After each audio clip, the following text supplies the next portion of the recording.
The death of Nemesio Oseguera Cervates, widely known as El Mencho, marks one of the most dramatic moments in Mexico's long and violent struggle against organized crime.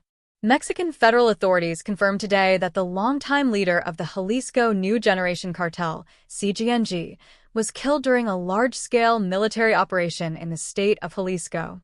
The announcement has triggered shockwaves across Mexico and internationally, setting off both celebration among government officials and violent retaliation in cartel strongholds. According to official reports, elite units of the Mexican army, supported by intelligence teams and the National Guard, carried out a coordinated operation in a remote mountainous region believed to be one of his last secure hideouts. Authorities stated that the mission was the result of months of intelligence work, electronic surveillance, and tracking of trusted inner-circle associates. When security forces advanced on the location, a firefight broke out between soldiers and heavily armed guards protecting the cartel leader. He was reportedly wounded during the exchange and later died while being transported under heavy security. Federal officials described the operation as one of the most significant blows to organized crime in recent decades. In the immediate aftermath of his death, Western Mexico experienced rapid and organized retaliation. Armed groups linked to CJNG launched coordinated attacks across several municipalities. Highways were blocked with burning trucks and buses, vehicles were set on fire in city streets, and armed men attempted to disrupt transportation corridors connecting major cities. These so-called narco-blockades were clearly intended to demonstrate that the cartel still possessed operational strength despite losing its top leader. In some areas, public transportation services were halted, businesses closed early, and residents were urged to remain indoors. Security forces responded by deploying additional military units and National Guard personnel to restore order. Patrols increased in key urban centers, and checkpoints were established along major highways. Authorities also secured airports and strategic infrastructure to prevent further sabotage. While the most intense unrest subsided within hours in some regions, sporadic incidents continued as smaller cells reacted independently. The government emphasized that the situation was being stabilized but acknowledged that tensions remained high. Beyond the immediate violence, analysts say the real consequences will unfold over the coming weeks and months. CJNG is not a loose street gang but a highly structured criminal organization with regional commanders, financial networks, and international trafficking routes.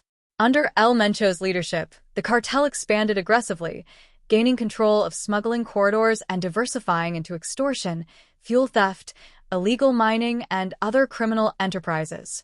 His death creates a leadership vacuum that could trigger internal power struggles among high-ranking lieutenants. Historically, the removal of powerful cartel leaders in Mexico has sometimes led to fragmentation rather than collapse.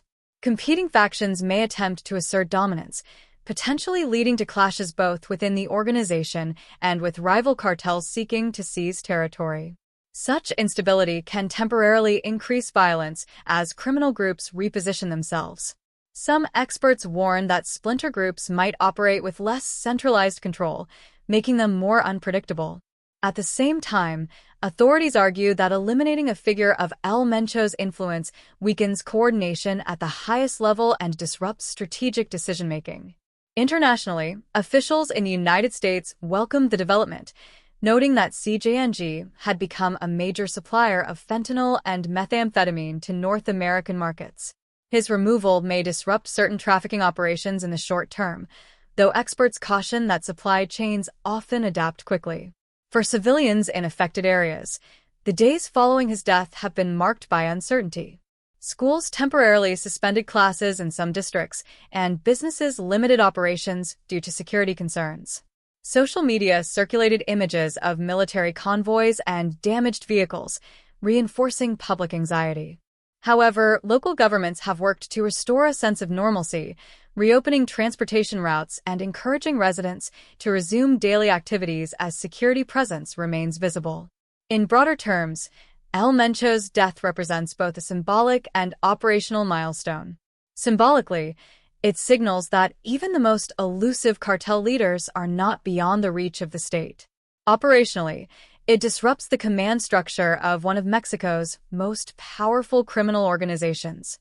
Yet the long-term impact depends on what follows: whether the government can prevent violent fragmentation, strengthen institutions in affected regions, and address the social and economic conditions that allow such groups to thrive.